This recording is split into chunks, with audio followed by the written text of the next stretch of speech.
चलिए बेटा, कैसे हैं आप सभी। बेटा आज का जो वीडियो लेसन है, आज के वीडियो लेसन में जैसा कि मैंने आपको बताया था कि कोरोजन और एलसीडीटी कंप्लीट हो चुका है।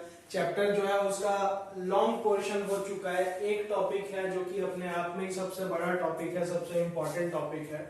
वो टॉपिक अपने को करना है। उससे पहले हम क्वेश्चन आंसर्स करेंगे।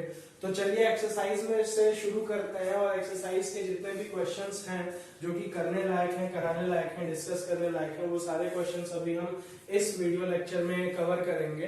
ठीक है, कुछ कुछ क्वेश्चंस नहीं होंगे क्योंकि वो बैलेंसिंग से रिलेटेड है। बैलेंसिंग से रिलेटेड जो क्वेश्चंस हैं वो हम अगली क्लास में कवर करेंगे। तो आइए फटाफट शुरू करते हैं। सबसे पहले एनसीईआरटी एक्सरसाइज से शुरू करते हैं। ठीक है, मैं आपको क्वेश्चंस के आंसर्स डिस्कस करूंगा, लिखवाऊंगा सारी चीजें, तो एक कॉपी लेके तैयार रहे।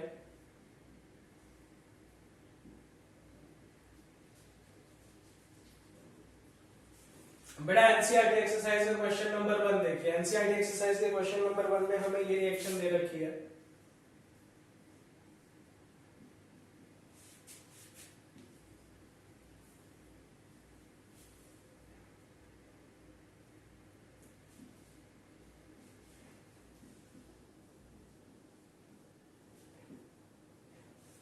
ठीक है बेटा, ये रिएक्शन हमको दे रखी है और हमको ये 4 ऑप्शन दिए गए हैं। हमको बताना है कि इन चारों ऑप्शंस में से कौन कौन से ऑप्शंस इनकरेक्ट हैं। बेटा 4 ऑप्शन लिख देता हूं मैं, क्या क्या दिए गए हैं। पहला ऑप्शन दे रखा है कि पीबी इज गेटिंग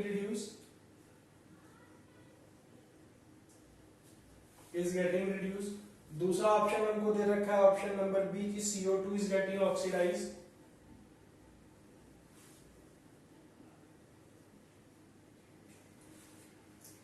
तीसरा ऑप्शन अपने को दे रखा है option number C, carbon is getting oxidise.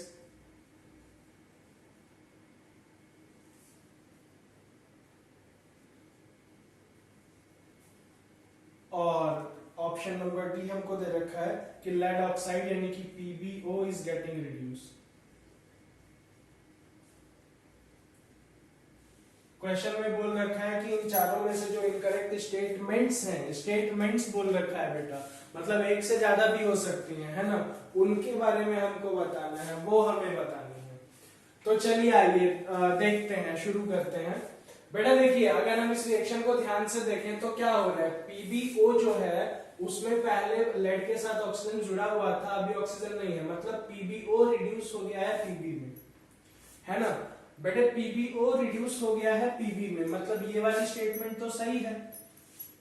Statement A पढ़िए। स्टेटमेंट ए में बोला है Pb इज गेटिंग रिड्यूस। बेटा लेड जो है, लेड को Pb बोलते हैं। लेड कैसे रिड्यूस हो सकता है? रिड्यूस तो लेड ऑक्साइड हुआ है ना बेटा, है ना। लेड कैसे रिड्यूस हो सकता है, आप खुद ही बताइए। लेड ऑक्साइड रिड्यूस हुआ है और लेड कन्वर्ट हुआ है, तो ऑप्शन ए इनकरेक्ट है। इसके बाद देखिए, कार्बन में ऑक्सीजन जुड़ गया है जिससे कि वो CO2 बना है, यानी कि कार्बन ऑक्सीडाइज हुआ है। यहां पे क्या लिखा है, कार्बन इज गेटिंग ऑक्सीडाइज, सही है। बेटे CO2 इज गेटिंग ऑक्सीडाइज, ऐसा थोड़ी ही होता है। यहां पे देखिए कौन ऑक्सीडाइज हो रहा है, कार्बन ऑक्सीडाइज होकर CO2 बना रहा है। CO2 थोड़ी ऑक्सीडाइज हो रहा है बेटा कहीं भी, है ना। तो ये ऑप्शन भी गलत है। तो ऑप्शन ए और बी गलत है, ऑप्शन ए और बी गलत है। तो जो बेटा हमारा फर्स्ट ऑप्शन है ना, फर्स्ट ऑप्शन में दे रखा है ए एंड बी, तो इसको हम टिक करेंगे, सही। Question number 2।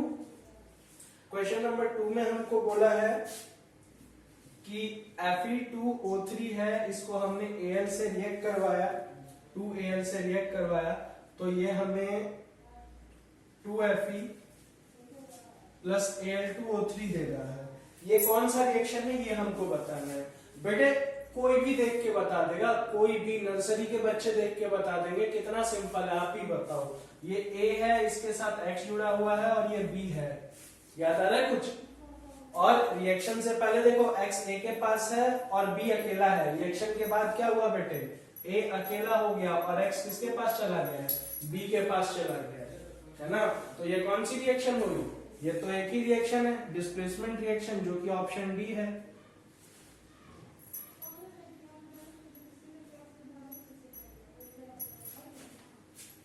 चलिए आगे बढ़ते हैं। बेटे क्वेश्चन नंबर 3 में हमको बोल रहा है कि जब डाइल्यूट हाइड्रोक्लोरिक एसिड में आप आयरन फिलिंग्स मिलाएंगे, यानी कि लोहे के छोटे छोटे टुकड़े मिलाएंगे, तब क्या होगा? करेक्ट ऑप्शन टिक करना है। तो बेटा हम एक काम करते हैं ना, हम सीधा रिएक्शन ड्रॉ करके देख लेते हैं सीधा सीधा कि क्या होगा। ठीक है, कि जो आयरन है बेटा, आयरन सॉलिड होगा। जब हम इसको ऐड करेंगे किसमें? डाइल्यूट हाइड्रोक्लोरिक एसिड में, यानी कि HCl में जब हमने इसको ऐड किया तो क्या बनेगा बेटा? आयरन क्लोराइड FeCl3 बनेगा, और इसके साथ साथ क्या बनेगा बेटा? हाइड्रोजन गैस निकलेगी। यही तो सीधा काम है। अच्छा ये क्यों होगा, ये बात हमें समझनी चाहिए एक बात की बेटा, हमने पढ़ा था कि रिएक्टिविटी सीरीज में आयरन हाइड्रोजन के ऊपर आता है, और हमने ये भी पढ़ा था कि किसी भी रिएक्टिविटी सीरीज में, एक्टिविटी सीरीज में जो मेटल हाइड्रोजन के ऊपर आते हैं वो हाइड्रोजन को उसके फॉर्मूले से डिस्प्लेस कर सकते हैं। तो यही हुआ है। तो ऑप्शन नंबर ए करेक्ट है बेटा कि hydrogen gas and iron chloride are produce. ठीक है, ऑप्शन ए करेक्ट है कि हाइड्रोजन गैस, हाइड्रोजन, ये क्या लिख दिया? Hydrogen gas and iron chloride, iron chloride are produce. ठीक है बेटा, चलिए आगे बढ़ते हैं। क्वेश्चन नंबर 4 नहीं करेंगे, 5 नहीं करेंगे, 6 नहीं करेंगे, 7 नहीं करेंगे, 8 नहीं करेंगे। ऐसा इसलिए क्योंकि ये सारे बैलेंसिंग से रिलेटेड है, जिनको कि हम अगली क्लास में करेंगे। तो अब हम चलते हैं सीधा बेटे क्वेश्चन नंबर 9। तो क्वेश्चन नंबर 9 बोल रहा है कि एक्सोथर्मिक और एंडोथर्मिक रिएक्शंस क्या होते हैं, एग्जांपल दो। तो बेटा आप ये कर सकते हैं, बताइए। एक्सोथर्मिक एंडोथर्मिक रिएक्शंस मैंने आपको बता रखे हैं। एक्सो मतलब बाहर, एंडो मतलब अंदर, थर्मिक का मतलब हीट टेम्परेचर एनर्जी। वो केमिकल रिएक्शन जिनके अंदर की हीट टेम्परेचर एनर्जी बाहर निकले, टेम्परेचर राइज हो, एक्सोथर्मिक कहलाते हैं।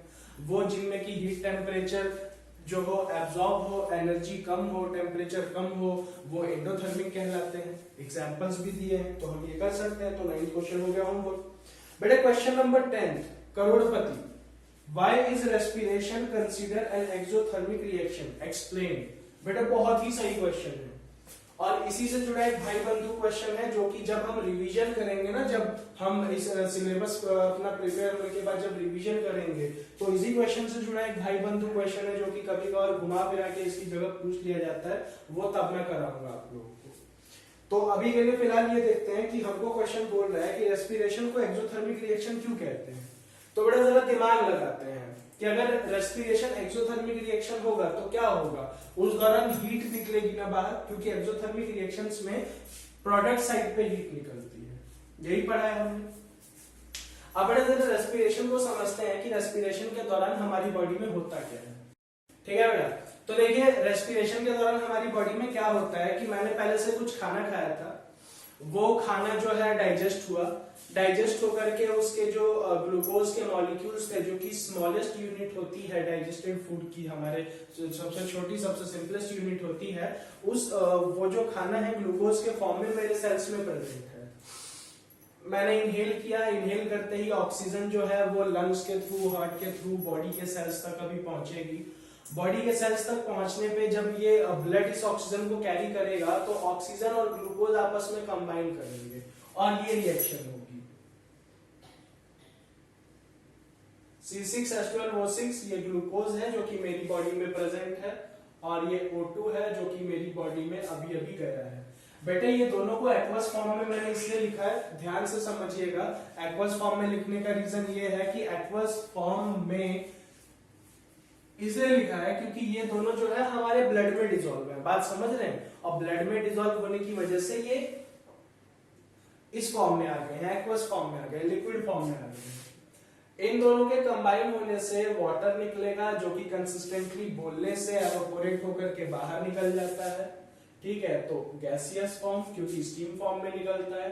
इसके बाद CO2 गैस जो कि हम हर बार एक्सेल करके बाहर निकाल देते हैं, प्लस कुछ अमाउंट ऑफ हीट एनर्जी मिलती है हमको बेटा। ठीक है, कुछ अमाउंट ऑफ एनर्जी मिलती है हमें, जिस एनर्जी को कि हम काम करने के लिए यूज करते हैं। ठीक है बेटा, काम करने के लिए यूज करते हैं, एनर्जी मिलती है। ये एनर्जी किस फॉर्म में मिलती है, कैसे मिलती है, कितनी मिलती है, क्या सब होता है, इन सब के भी बारे में हम डिटेल टॉक करेंगे। ठीक है, 6th चैप्टर में अपने बाकी अभी के लिए इतना समझ लेते हैं। अब बेटा क्या हो रहा है, देखिए हमने एक्सोथर्मिक रिएक्शन की डेफिनेशन में क्या पढ़ा है कि वो कोई भी केमिकल रिएक्शन जिसके अंदर की हीट, टेम्परेचर या एनर्जी हमको मिले, बाहर मिले, है ना, एज अ रिजल्ट मिले, उसको हम क्या बोलते हैं, एक्सोथर्मिक रिएक्शन बोलते हैं।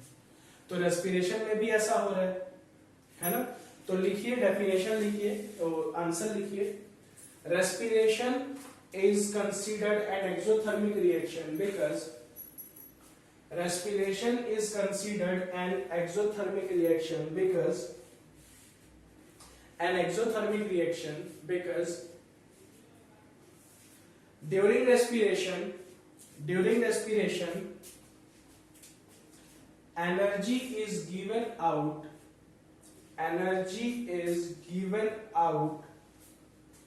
as a product and all such chemical reactions in which energy is given out are called exothermic reactions।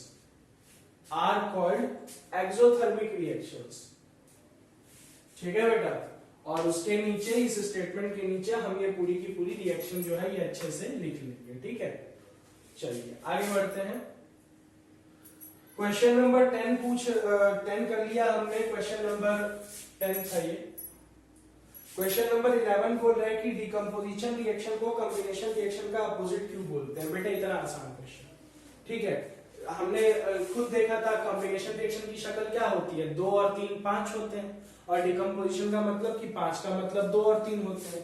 तो हमको इसमें क्या करना है, कॉम्बिनेशन की और डेफिनेशन, डिकम्पोजिशन की डेफिनेशन लिखनी है आमने सामने, एक टेबल बना करके, और दोनों का एग्जांपल लिखना है और शो कर देना है ना, कि कॉम्बिनेशन में 2 या 2 से ज्यादा रिएक्टेंट को मिला के एक सिंगल प्रोडक्ट बनता है, और डिकम्पोजिशन में एक ही सिंगल रिएक्टेंट टूट करके 2 या 2 से ज्यादा प्रोडक्ट्स हमको देता है ना।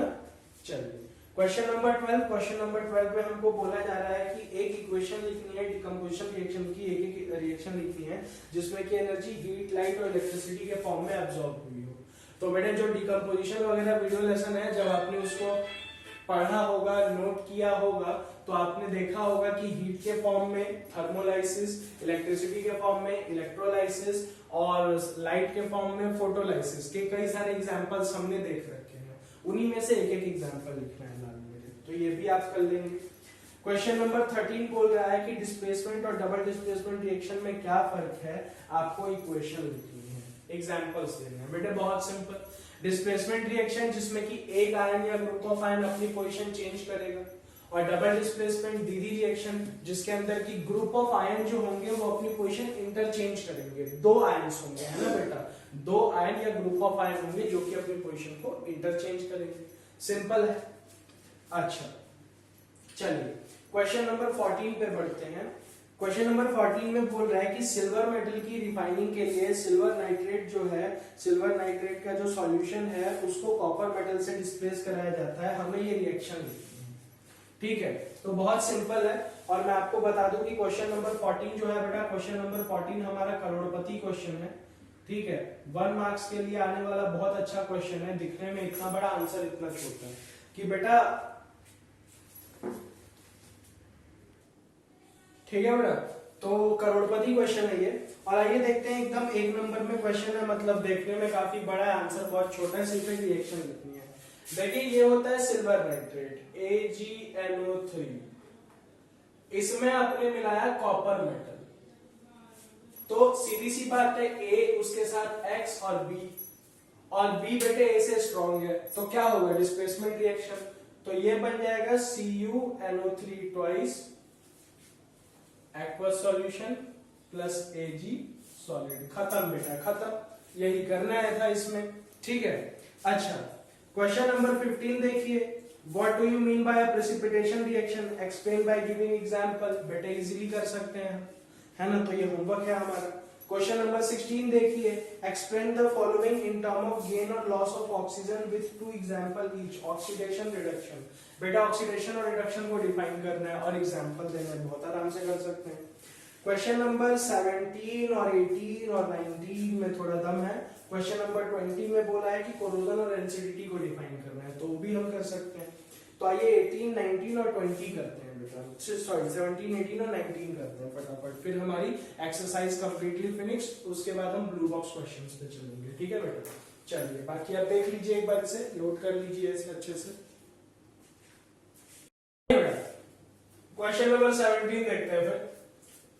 क्वेश्चन नंबर 17 में बोल रहे हैं कि एक शाइनी ब्राउन कलर का एलिमेंट होता है X, उसको हम हवा में जलाते हैं तो एक ब्लैक कलर का जो सब्सटेंस है वो हमको मिलता है। हमको ये एलिमेंट X और इसके ब्लैक कलर के कंपाउंड का नाम लिखना है। बेटा आपको पता होना चाहिए कि जब भी कभी एक शाइनी ब्राउन मेटल की बात होती है केमिस्ट्री में, तो हम बात कर रहे हैं कॉपर की। कॉपर को जब हम जलाएंगे तो कॉपर हवा में प्रेजेंट ऑक्सीजन से रिएक्ट करेगा और रिएक्ट करके कॉपर ऑक्साइड देगा। तो ये रहा हमारा मेटल X। मेटल X क्या है हमारा? कॉपर। इसने रिएक्ट किया ऑक्सीजन से, ऑक्सीजन ऑफ एयर है ये, और इससे हमें मिला कॉपर 2 ऑक्साइड। बेटा ये रोमन नंबर में 2 इसलिए लिखा है क्योंकि CuO बनाने में कॉपर की वैलेंसी 2 है, ठीक है ना, कॉपर की वैलेंसी 2 है, इस वजह से कॉपर 2 ऑक्साइड लिखा है मैंने इसको, ठीक, जो कि हमारा क्या है? ब्लैक कलर का कंपाउंड है, ठीक है बेटा। अगर आपको ये रिएक्शन बैलेंस करनी है तो यहाँ पे 2 लगा दीजिए और यहाँ पे 2 लगा दीजिए और इसको गैस लिख दीजिए, लीजिए खत्म हो गया ये कंप्लीट, ठीक है। क्वेश्चन नंबर 18 पे पढ़ते हैं। क्वेश्चन नंबर 18 में हमसे पूछा जा रहा है बेटा कि जो आयरन के आर्टिकल्स होते हैं हम उनको पेंट क्यों करते हैं, ये बताना है हमें। तो बेटा देखिए बहुत ही सरल बात है, आयरन के आर्टिकल को अगर हम पेंट करेंगे तो पेंट करने से आयरन के आर्टिकल और एयर के बीच में एक सेफ्टी लेयर बन जाएगी, है ना, और हमारा आयरन का जो आर्टिकल है वो जल्दी से क्या नहीं होगा? खराब नहीं होगा। तो लिखिए बेटा, आंसर लिखिए, iron articles are painted, iron articles are painted to protect them from coming in direct contact of air, prevent them from coming in direct contact of air and prevent corrosion, ठीक है बेटा। चलिए आइए question number 18 देखते हैं। Question number 18 में हमको बोल रहा है कि हम पेंट क्यों अप्लाई करते हैं आयरन आर्टिकल। क्वेश्चन 18 तो हो गया 19 कि ऑयल एंड फैट फूड जो होते हैं उनके नाइट्रोजन, उनके जो पैकेट्स होते हैं उनको नाइट्रोजन से क्यों फ्लश किया जाता है। तो बेटा ऑयल एंड फैट वाले फूड जो होते हैं उनको नाइट्रोजन में इसलिए पैक किया जाता है क्योंकि बेटा हमने देख लिया था ये कि जो नाइट्रोजन होता है, नाइट्रोजन क्या करता है, नाइट्रोजन क्या करता है बेटा, सिंपली कि नाइट्रोजन को अगर हम एयर को नाइट्रोजन से रिप्लेस कर दे तो नाइट्रोजन एक इनर्ट गैस है जो कि उस ऑयल्स एंड फैट्स को खराब नहीं करता है ना।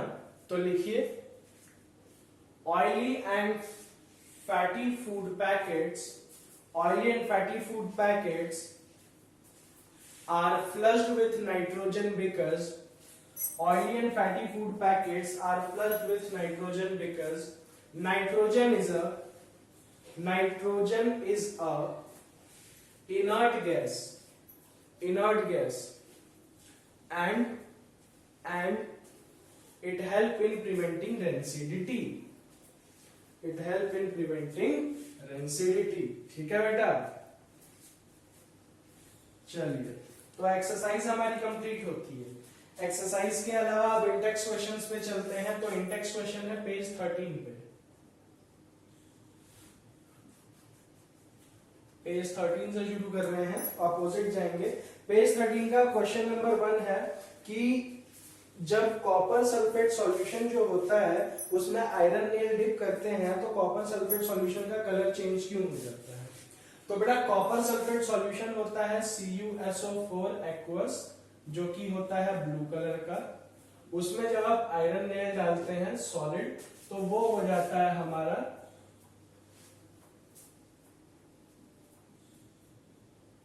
ग्रीन कलर का। अब हमको समझाना है कि ऐसा क्यों हो रहा है। तो बेटा बहुत सिंपल सी बात है कि कॉपर जो है वो एक मेटल है ए, उसके साथ एक ग्रुप जुड़ा हुआ है एक्स, और आयरन जो है एक सिंगल मेटल है बी। बी जो है वो ए से ज्यादा रिएक्टिव है, तो क्या कर रहा है, एक्स को डिस्प्लेस कर दे रहा है। एक्स जो है वो ए को छोड़ के बी के पास चला जा रहा है ना। तो क्या हो रहा है कि सिंपली जो हमारा आयरन है, आयरन क्योंकि कॉपर को डिस्प्लेस कर दे रहा है और अपना कंपाउंड बना रहा है, इस वजह से कलर चेंज हो रहा है। तो लिखिए when iron nail is dipped in copper sulfate solution, when iron nail is dipped in copper sulfate solution,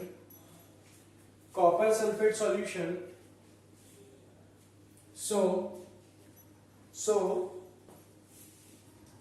due to being more reactive, iron displays copper from its compound. Due to being more reactive, iron displays copper from its compound.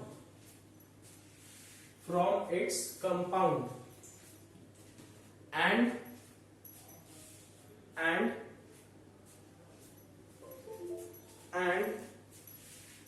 the color of solution change. Due to the following reaction. और उसके नीचे हम ये reaction लिख लेंगे। ठीक है बेटा, नाम लिख देता हूं मैं इनके। ये हमारा कॉपर सल्फेट, ये हमारा आयरन, ये है फेरस सल्फेट,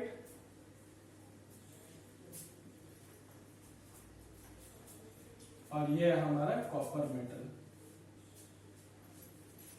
चलिए अब आगे बढ़ते हैं। इसी में क्वेश्चन नंबर 2 है, डबल डिस्प्लेसमेंट रिएक्शन के हमको एग्जांपल्स देने हैं 2, जो कि इस बुक में दिए हैं। उसके अलावा तो मैंने आपको डबल डिस्प्लेसमेंट रिएक्शन के एग्जांपल बताए, प्रिसिपिटेशन बताया है ना, और न्यूट्रलाइजेशन बताया। तो उनमें से आप वो एक एक एग्जांपल्स दे सकते हैं, आपकी बुक में नहीं दिए हुए हैं। क्वेश्चन नंबर 3 जो है इस इंडेक्स का, वो आप होमवर्क में ले लीजिए। आपको ऑक्सीडेशन और रिडक्शन कैसे क्या हो रहा है वो बताना है। चलिए अभी साथ में कर लेते हैं। ये देखिए, एक ये है और दूसरा ये रहा।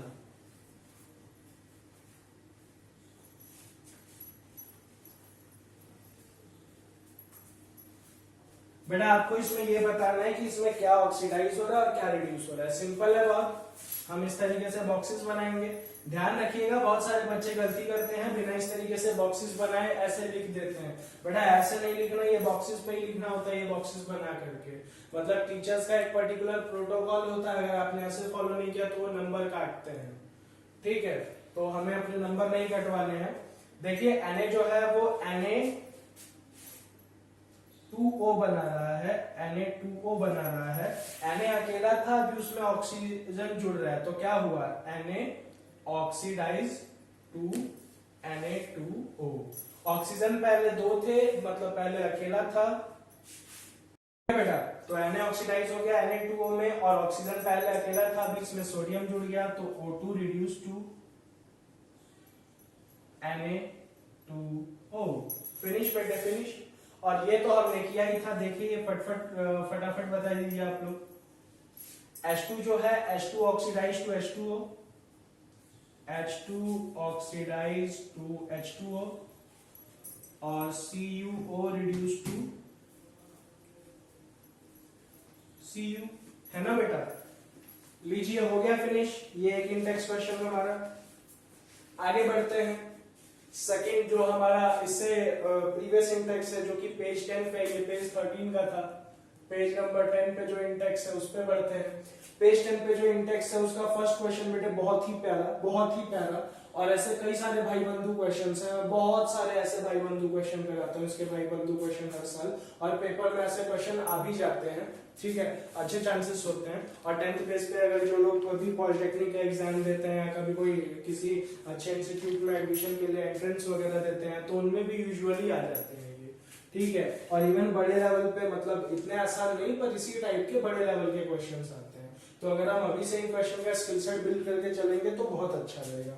देखिए क्वेश्चन नंबर 1 जो है उसमें बोल रहा है कि एक सॉल्यूशन है सब्सटेंस एक्स का, जिसको व्हाइट वॉश के लिए यूज करते हैं। मतलब एक सब्सटेंस एक्स है, इसका सॉल्यूशन जो है उसको व्हाइट वॉश के लिए यूज करते हैं। तो बेटा व्हाइट सॉल्यूशन कैसे बनेगा, जब इसको पानी में मिलाएंगे तब सॉल्यूशन बनेगा।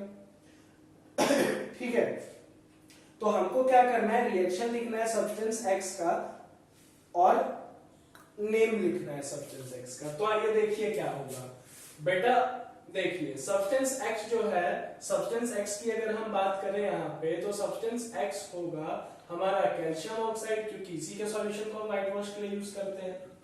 और ये क्या बन जाएगा, CaOH ट्वाइस, है ना। तो ये क्या है बेटा, सब्सटेंस एक्स जिसका नाम है कैल्शियम ऑक्साइड, और कैल्शियम ऑक्साइड को हम क्या बोलते हैं बेटा, क्विकलाइन बोलते हैं। और बेटा ये जो हमारा CaOH ट्वाइस है, ये CaOH ट्वाइस क्या हो जाएगा बेटे, कैल्शियम हाइड्रोक्साइड। अच्छा इसको क्या बोलते हैं हम बेटे, स्लेट लाइन। और इसका नाम आपको बताया था ना कि बेटे चूने को पानी में मिलाने से ये चूने पानी का सॉल्यूशन तैयार होता है। तो चूने पानी के सॉल्यूशन को क्या बोलते हैं, चूना यानी लाइम, पानी यानी वाटर, तो lime water solution, lime water. ठीक है बेटा, दीजिए खत्म, रिएक्शन भी लिख दी, सब्सटेंस एक्स का नाम भी लिख दिया। अच्छा बेटा क्वेश्चन नंबर 2, ये क्वेश्चन हम पहले ही कर चुके हैं डिस्प्लेसमेंट रिएक्शन में, कि जो याद है हमने वाटर का इलेक्ट्रोलाइसिस किया था, तो कैथोड में जमा होने वाली गैस एनोड में जमा होने वाले गैस के मुकाबले डबल क्यों थी, ये बताना था। तो ये हम पहले ही बता चुके हैं, क्योंकि वाटर का जो कंपोजिशन रेशियो होता है वो कितना होता है बेटे, H2O में, फिर से देख लीजिए पर H2O में वाटर के अंदर हाइड्रोजन और ऑक्सीजन का कंपोजिशन रेशियो होता है 2:1, और हाइड्रोजन कहाँ जमा होती है, कैथोड पे, ऑक्सीजन कहाँ जमा होता है, एनोड पे। इसीलिए वाटर के इलेक्ट्रोलाइसिस करने पे कैथोड पे जमा होने वाली गैस यानी कि हाइड्रोजन, एनोड पे जमा होने वाली गैस यानी कि ऑक्सीजन के मुकाबले डबल होती है, क्योंकि रेशियो डबल है। ठीक है बेटा, तो ये भी होता है कंप्लीट। और बचा हमारा फर्स्ट ब्लू बॉक्स क्वेश्चन, जिसमें कि हमारा फर्स्ट क्वेश्चन जो था वो था कि मैग्नीशियम रिबन को क्लीन क्यों करना चाहिए बर्न करने से पहले। ये मैं आपको करा चुका हूँ, क्योंकि क्लीन इसलिए करना चाहिए क्योंकि मैग्नीशियम जो है वो रिएक्टिव मेटल होता है ना, और ऑक्सीजन के साथ कंबाइन करके एक प्रोटेक्टिव लेयर बना लेता है, जो कि उसको रिएक्शंस नहीं करने देती है। तो इसी वजह से हमको उस लेयर को रिमूव करने के लिए क्या करना होता है, सैंड पेपर से क्लीन करना होता है ना बेटा। तो ये बात मैं आपको बता चुका हूँ पहले। बाकी इसका क्वेश्चन नंबर 2 और 3 जो है वो बैलेंसिंग से रिलेटेड है, तो हम जो है बैलेंसिंग में करेंगे। बैलेंसिंग अपना जो है अब अगली क्लास जो होगी वो लास्ट क्लास होगी अपनी इस चैप्टर की, उसमें हम बैलेंसिंग के बारे में पढ़ेंगे, बैलेंसिंग से जुड़े क्वेश्चंस करेंगे। मैं आपको होमवर्क में कुछ क्वेश्चन दूंगा, मतलब कुछ क्वेश्चंस मैं कराऊंगा, 2-3 क्वेश्चंस, और कुछ क्वेश्चंस मैं आपको होमवर्क दूंगा, जो कि आप घर से ट्राई करेंगे। ठीक है, और जो भी होगा मुझसे इंडिविजुअली डाउट पूछेंगे। ठीक, तो ये चैप्टर आपका पूरा अगले वीडियो लेसन में जो है फिनिश हो जाएगा। ठीक है बेटा, चलिए फिर मिलते हैं लास्ट वीडियो लेसन में, तब तक के लिए जय हिंद।